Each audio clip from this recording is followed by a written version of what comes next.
Other Kazmi साहब, पाकिस्तान में recently दहशतगर्दी के वाक़यात में काफ़ी ज़्यादा इजाफा देखने को मिला है और पर्टिकुलरली जो खैबर पख्तूनख्वा में साबिक फाटा के जो बर्ड डिस्ट्रिक्ट्स हैं वहाँ दहशतगर्दी फिर से सर उठा रही है। चीन की जानिब से भी जोर दिया गया इस बात पर कि पाकिस्तान में दहशतगर्दी का खात्मा होना चाहिए। ये जो इस पर सियासत शुरू हो चुकी है दोनों तरफ से, हालांकि ये एक नेशनल कॉज है, पाकिस्तान के मुफाद में है, ये सारा कुछ पाकिस्तानी अवाम के मुफाद में है, लेकिन दोनों तरफ से सियासत इस पर शुरू हो चुकी है। तहरीक इंसाफ कह रही है जी कि किसी की जंग, हालांकि ये हमारी अपनी जंग है, पाकिस्तान के शहरी जो है हमारे वो इसका निशाना बन रहे, कोई दूसरा इसका निशाना नहीं बन रहा। दूसरा जनाब हुकूमत भी इस चीज़ को पोलिटिसाइज कर रही है। अता तारड़ साहब भी कह रहे हैं जनाब के ये जो दहशतगर्दी के खिलाफ हमने ऑपरेशन शुरू कर दिया और तहरीक साहब तहरीक चला रही है, ये कोई टाइम में तहरीक चलाने का हर कोई इसका सियासी फायदा उठाने की कोशिश कर रहा है। क्या कहेंगे इस पर? देखिए, पहली बात तो ये है कि जो आज पार्लियामेंट के अंदर मुतालबा हुआ, मेरे ख्याल में बड़ा मुनासिब मुतालबा है। अगर कोई ऑपरेशन करना है, किसके खिलाफ करना है, किस एरिया में करना है, उसकी क्या डिटेल्स हैं, अगर वो पार्लियामेंट के अंदर इन कैमरा हाउस में भी वो डिस्कस हो सकती हैं। बैरिस्टर गौर साहब ने ये भी कहा कि इन कैमरा आप आके हमें ब्रीफिंग दे दें, तो उसमें तो कोई मजायका नहीं है, पार्लियामेंट इसको देखे। अब इशू ये है कि आपको याद होगा कि माजी में पाकिस्तान तहरीक इंसाफ की हुकूमत के ऊपर नून लीग वाले ये तनकीद करते रहे कि वो लोग अफगानिस्तान से लोगों को लेके आ रहे हैं, यहाँ पे लोगों को बसा रहे हैं और उनकी वजह से आने वाले दिनों में बड़े मसाइल पैदा होंगे। तो ये बहस तो काफी अरसे से चल रही है, लेकिन ये एक ऑन गोइंग प्रोसेस है। मेरे ख्याल में अगर आपको याद हो, मैं पूरी कौम को याद होगा कि जनरल मुशर्रफ के जमाने से हम देख रहे हैं कि ऑपरेशंस हो रहे हैं। हर दफा में कहा जाता है कि बस अब बिल्कुल खत्म कर दिया गया, तो यकीनन कुछ ना कुछ मसला तो है कि मामलात खत्म नहीं होते, बार बार हमें ये करने पड़ते हैं। और दूसरा ये है कि अगर कहीं पे कोई दहशतगर्दी हो रही है तो उसके खिलाफ कोई ऑपरेशन की इजाजत लेने की जरूरत नहीं है। पाकिस्तान का आइन कानून जो है वो हमारे इदारों को इजाजत देता है। ये तो एक ऑन गोइंग प्रोसेस होना चाहिए। और जो आपने जिक्र किया कि दहशतगर्दी में सियासत हो रही है, अगर आप ये देखें कि एक तरफ शोएब शाहीन के खिलाफ दहशतगर्दी का मुकदमा रैली निकालने पे हो जाएगा और दूसरी तरफ वही हुकूमत कहेगी कि हम दहशतगर्दों के खिलाफ ऑपरेशन कर रहे हैं। इन्होंने तो दर्जनों मुकदमे सियासी मुखालफिन के खिलाफ, वकला के खिलाफ दहशतगर्दी के करवाए में। तो ये वो भोंडा मजाक है जो होता है आइन और कानून के साथ। जो दहशतगर्द है उनके खिलाफ कार्रवाई होनी चाहिए, लेकिन इसमें अगर आप सियासत को मिक्स करेंगे, चाहे किसी भी जानिब से किया जाए, वो बड़ा अनफॉर्चुनेट है। जी मुज़म्मिल साहब, इस पे सियासत किसी एक तरफ से नहीं, दोनों तरफ से, जिस तरह मैंने बात की पहले भी कि अता तारड़ साहब कल हमारे प्रोग्राम में गुफ्तगू कर रहे थे, मैं जरा सुना भी देता हूँ वो क्या बात कर सकते हैं एग्जैक्टली। वो कह रहे हैं कि एक तरफ हमने ऑपरेशन शुरू कर दिया है, ऐसे में तहरीक इंसाफ को तहरीक नहीं चलानी चाहिए, ये कोई टाइम नहीं है। जरा सुन लें आप भी। माहौल के अंदर एक एंटी टेररिज्म ऑपरेशन भी चल रहा है, सिक्योरिटी खदशात भी हैं, इकोनॉमी भी टेक ऑफ कर रही है, उसके एहतजाज करके, तोड़ फोड़ करके, जलाओ घेराव करके ये क्या हासिल करना चाहते हैं? तो किसी को अदम इस्तेकाम पैदा करने की इजाजत नहीं दी जाएगी। साहब बताइएगा जी, ये अता तारड़ साहब तो कह रहे हैं कि जब हमने दहशतगर्दी के खिलाफ ऑपरेशन शुरू कर दिया, मुआशी इस्तेकाम भी लेके आ रहे हैं, ये तहरीक इंसाफ जो है वो तहरीक चलाने की बात कर रही है, मुल्क को गैर मुस्तकम करने की बात कर रही है, हुकूमत भी इससे सियासी लिवरेज लेने की कोशिश कर रही है। ये क्या सियासी लिवरेज ले रही है हुकूमत इससे? मतलब ऐसी कौन सी, मेरा मतलब है कि तहरीक इंसाफ ने पाकिस्तान में तूफान खड़ा कर दिया है जो जिससे कुछ सियासी फ़ायदा उठाया जा सके। जुम्मे की कॉल कितनी नाकाम थी, हफ्ते की कॉल कितनी नाकाम थी, वो कौम के सामने ही है। कई जगह, किसी जगह 500 बंदा इकट्ठा नहीं हुआ। तो मेरे ख्याल में ये कोई ऐसी बात नहीं है कि कोई लिवरेज लेने की बात कर रही है। तो हुकूमत को दफा 144 नहीं लगानी चाहिए रोकने के लिए? बात तो करनी चाहिए जी, बात करने पे तो पाबंदी ना लगा दें। सवाल ये है कि जो सरगोदा और सवात में हुआ है वो ठीक है, वो ठीक नहीं है। अब जो आपने कहा कि कौमी असेंबली में मुखालफत की, देखें कौमी असेंबली कोई फोरम नहीं है किसी ऑपरेशन की मंजूरी देने का। उन्हें ब्रीफिंग तो दी जा सकती है, वहां से मंजूरी नहीं ली जा सकती। मंजूरी तो एग्जीक्यूटिव का अख्तियार है, हुकूमत का अख्तियार है। हुकूमत ने अपनी एपेक्स कमेटी में वो मंजूरी ले ली, जिसमें चारों सूबाई हुकूमतें भी बैठी थी, बल्कि 6 हुकूमतें बैठी थी, गिलगित भी और आज़ाद कश्मीर भी। आज आज़ाद कश्मीर में रेंजर्स और FC तैनात करने का फैसला भी हो गया। सवाल यह है कि हुकूमतों ने आपस में बैठ के तय करना था, चारों सूबाई हुकूमतों और मरकजी हुकूमत का कंसेंसस हो गया, इत्तफाक राय से उसमें वहाँ फैसला हो गया। That was the best forum जहाँ पे बात हो सकती थी। और मुज़म्मिल साहब, इस पे कल अता तारड़ साहब जो कि मौजूद भी थे इस कमेटी के अंदर भी, वो उन्होंने कोट किया है वर्ड अली बिन गंडापुर साहब का। वो कह रहे हैं अली बिन गंडापुर साहब ने वहाँ न सिर्फ इसकी हिमायत की, बल्कि उन्होंने कहा है जी कि good Taliban is the bad Taliban, यानी गुड तालिबान और बैड तालिबान कोई तखसीस नहीं है, गुड तालिबान ही बैड तालिबान होता है। ये वर्ड्स उन्होंने कोट किए। आप कल आसिम मुनीर साहब को पार्लियामेंट में ले आए, ये सब उनके सामने भी यही बोलेंगे, ये जब SIFC में आसिम मुनीर साहब बैठ जाएं, ये SIFC की तारीफें करने लग जाते हैं। जब आसिम मुनीर साहब एपेक्स कमेटी में बैठ जाएं, ये वहां तारीफें करने लग जाते हैं। मसला ही सिर्फ आसिम मुनीर के आगे नंबर बनाने का है। सुबह कौमी असेंबली में आसिम मुनीर ब्रीफिंग देने आया, ये इनमें से कोई उठ के बात करेगा? ये कहेंगे बेहतरीन है, आपके पीछे आप हमारे इमाम, हम पीछे आपके नमाजी। इनकी वाहिद ख्वाहिश क्या है? आसिम मुनीर की खुशनुदी। उसके अलावा तो कोई सारी ज़्यादातर आसिम मुनीर की खुशनुदी के लिए तहरीक इंसाफ की है, उससे ज़्यादा तो कुछ नहीं है। एक फ़ोन कॉल है जो GHQ से आनी चाहिए, और वो ये फ़ोन कॉल के इंतज़ार में कभी गालियां देते हैं, कभी तारीफ करते हैं। समझ नहीं आ रही वो फ़ोन कॉल आएगी कैसे। कल जो गंडापुर साहब, आप गंडापुर साहब एक हफ्ता पहले ग्रिड स्टेशन पे हमला कर रहे थे, कल बैठ के ऑपरेशन की कर रहे थे, क्योंकि कल आसिम मुनीर बैठा हुआ था। आसिम मुनीर की मौजूदगी में दोनों मुख्तलिफ चीजें, वो और चीज है, ये और चीज है। अब मुझे इस पे जी अदम इस्तेहकाम में ग्रिड स्टेशन पर हमले भी शामिल होंगे, आप बेफिक्र रहें। ग्रिड स्टेशन के हमलों की इजाजत नहीं होगी। ये आप भी मामले को कहीं और ही लेके जा रहे हैं मुजम्मिल साहब। क्यों अतर काज़मी साहब? ये मुल्क में अदम इस्तेहकाम तभी पैदा होता है जब सूबाई हुकूमत वफाकी हुकूमत पर हमला कर दे, ये अदम इस्तेहकाम होता है। और उन्हें कल समझाया गया है कि भाई ये नहीं होगा। और आज आप समझें, वो जब भी आसिम मुनीर के सामने बैठते हैं, फौजी अफसर चले आपका कमेंट आ गया, वो बिल्कुल ठीक हो जाते हैं। अतर काज़मी साहब कुछ ऐड करना चाह रहे हैं? जी काज़मी साहब। जी मैं इसमें जो मुजम्मिल साहब ने अदम इस्तेहकाम की नई डेफिनेशन बताई है ना, कि वो जिस तरह हम पहले भी शुरू में बात कर रहे थे कि सियासी मुखालफिन को अगर इसके जरिए रगड़ना है, तो आगे मुजम्मिल साहब ने कहना है कि आपने तीसरे से चौथा सवाल मुझसे क्यों किया, ये भी अदम इस्तेहकाम में आता है। तो ये समर साहब के खिलाफ भी ये ऑपरेशन होगा। अगर इस नौयत का ये ऑपरेशन होना है तो फिर जो है हम देख सकते हैं कि क्या इसके नताइज निकलेंगे। दूसरी जो मुजम्मिल साहब ने एक बड़ी इंटरेस्टिंग बात की कि जी पार्लियामेंट कोई फोरम नहीं है किसी चीज की मंजूरी देने का। ये वही हुकूमत है, जब आइन के अंदर लिखा था इलेक्शंस करवाओ, तो ये करारदाद लेके पार्लियामेंट में आगे कहते हैं जी पार्लियामेंट पैसे नहीं दे रही, पार्लियामेंट ने जो है मंजूर नहीं किया, लिहाजा 20 अरब रुपया रिलीज नहीं कर सकते, इलेक्शंस नहीं होंगे। ये बाकायदा इन्होंने आके पार्लियामेंट के अंदर उस पर बहस करवाई और एक करारदाद मंजूर करवाई। आज ये कह रहे हैं कि ऑपरेशन जो होना है उसमें पार्लियामेंट का कोई किरदार नहीं है। नहीं, पार्लियामेंट का ऑब्वियसली किरदार है, इसलिए कि अवाम के नुमाइंदे वहां पे, उन्होंने आके उसके ऊपर बहस करनी है और देखना है, और पता होना चाहिए सबको जो भी जिनके खिलाफ ऑपरेशन काज़मी साहब, ये सियासी फैसला तो है नहीं है, ये कोई सियासी फैसला तो है नहीं ऑपरेशन करने का। ज़ाहिर है ये एक एग्जीक्यूटिव की एक होता है, उनका डिसीजन होता है। पार्लियामेंट को एतमाद में जरूर लिया जाता है कभी कभार इस तरह के मौके के ऊपर, लेकिन मंजूरी पार्लियामेंट से ऑपरेशंस की नहीं ली जाती। ये प्योर एक एग्जीक्यूटिव डिसीजन होता है जिसमें तमाम स्टेक होल्डर से मुशावरत की जाती है। वो कल कर ली गई है। बिल्कुल जवाब देना चाहता हूँ। मेरी अतर काज़मी साहब, पाकिस्तान का आइन, मुजम्मिल साहब ने आज से ही ऑपरेशन शुरू कर दिया। जी सर प्लीज कैरी ऑन। अतर काज़मी साहब, पाकिस्तान का आइन पढ़ लें। फाइनेंस बिल की मंजूरी पार्लियामेंट से मशरूत है, पैसे की मंजूरी पार्लियामेंट ने देनी है, ऑपरेशन की मंजूरी पार्लियामेंट ने नहीं देनी है। डे टू डे उसकी नहीं देनी, फाइनेंस बिल नहीं, इलेक्शन के लिए पैसा is nothing to do with finance bill.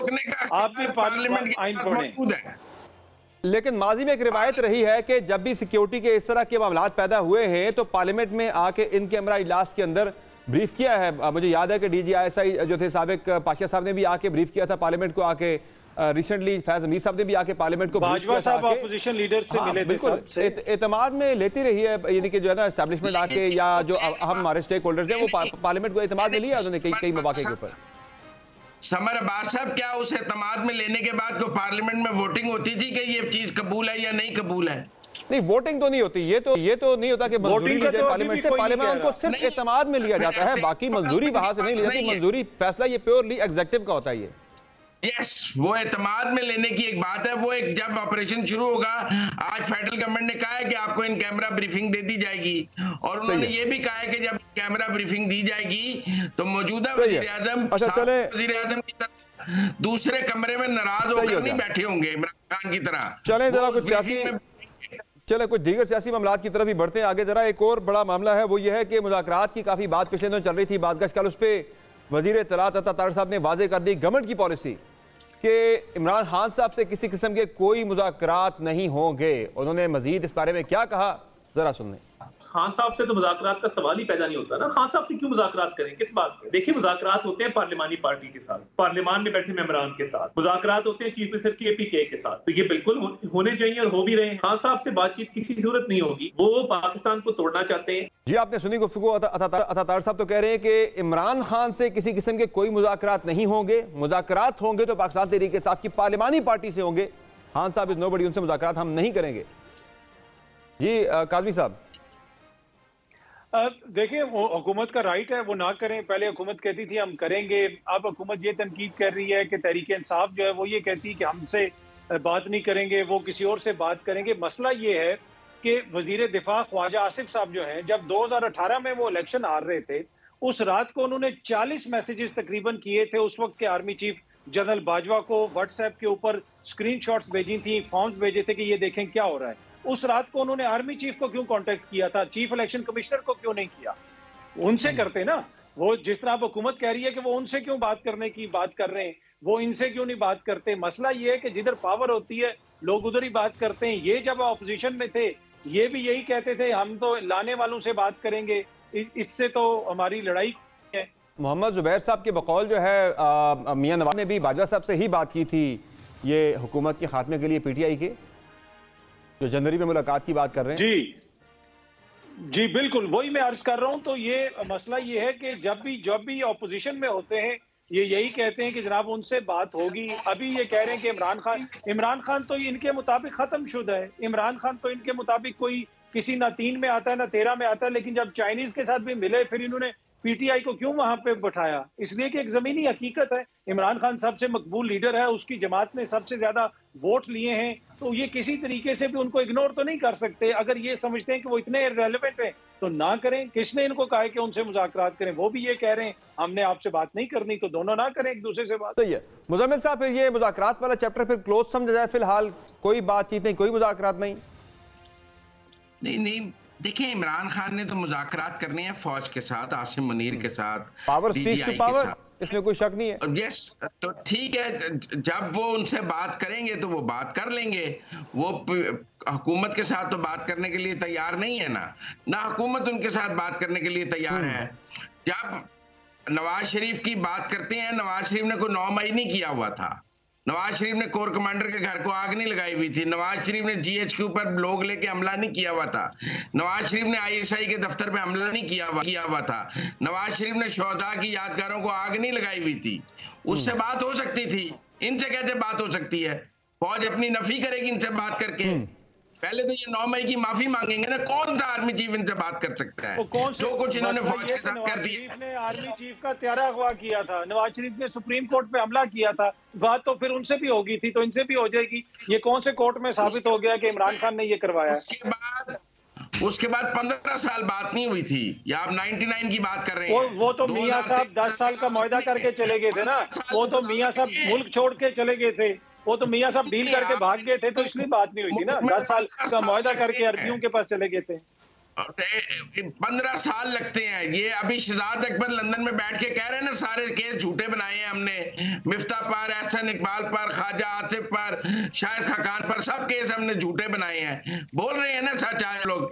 यही आप तब प्रेस कॉन्फ्रेंस करते थे कि हमने सच्चे केस बनाए हैं, हम तो सच्चे केस बनाए हैं। आज आप खुद कह रहे हैं ये झूठे हैं। कल आप ये भी मानेंगे कि आप झूठ बोल रहे थे। आपका हर झूठ सामने आ रहा है। अब तो केसेस भी एक एक करके मुजम्मिल साहब, वो मामला ये है कि अब जो मुजम्मिल साहब ये जो केसेस खान साहब पे बने हुए वो भी तो एक एक करके गलत साबित हो रहे हैं ना। वो केस भी तो एक एक करके रिवर्स हो रहा है। ये 27 तारीख को फैसला आने वाला है इद्दत में निकाह केस का, शायद उसमें भी खान साहब को जमानत उनकी हो जाएगी, हो जाएंगे। सर कहें कि पहले ही इमरान खान के केसेस में काफी जो है वो डिले हो गया। मुजम्मिल साहब आज प्रोग्राम में सजा सुना दें ताकि ये मसला हल हो।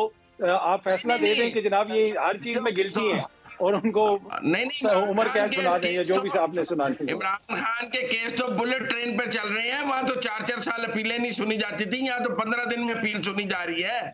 वहाँ तो 4 साल बंदा लंदन में भी तो बैठा रहता था ना। इमरान खान जेल में बैठा सुनी जाती थी 4-4 साल। बेंच नहीं बनता था, बेंच टूट जाता था। यहाँ तो बुलेट ट्रेन पे लगे हुए केस, ऑटो पे, फास्ट ट्रैक पे चल रहे हैं। ऐसा स्पेशल अदालती इंसाफ तो जिंदगी में किसी को नहीं मिला जो इमरान खान और उसकी पार्टी को मिल रहा है।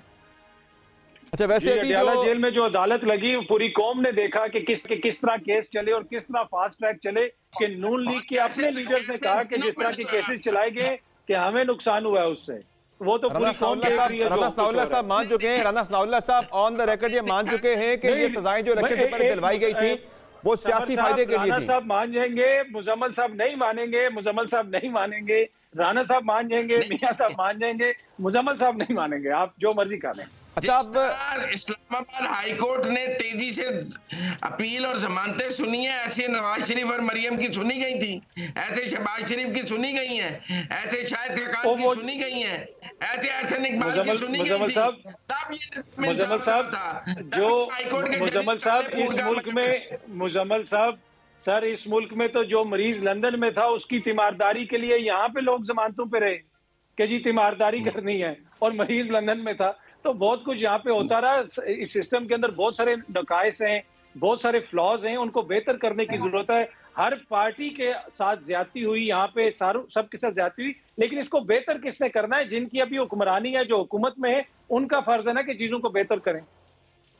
नहीं, बेहतरी के लिए एक कौमी इत्तेफाक राय चाहिए होता है, और हम 2014 से एक जमात को देख रहे हैं। हमने उनको इख्तियार देकर भी देख लिया है, वो दूसरे कमरे में नाराज होकर बैठ जाते हैं बतौर वजीर आजम भी कि मैंने बात नहीं करनी, और फिर बतौर लीडर ऑफ द ऑपोजिशन भी कहते हैं मैंने बात नहीं करनी।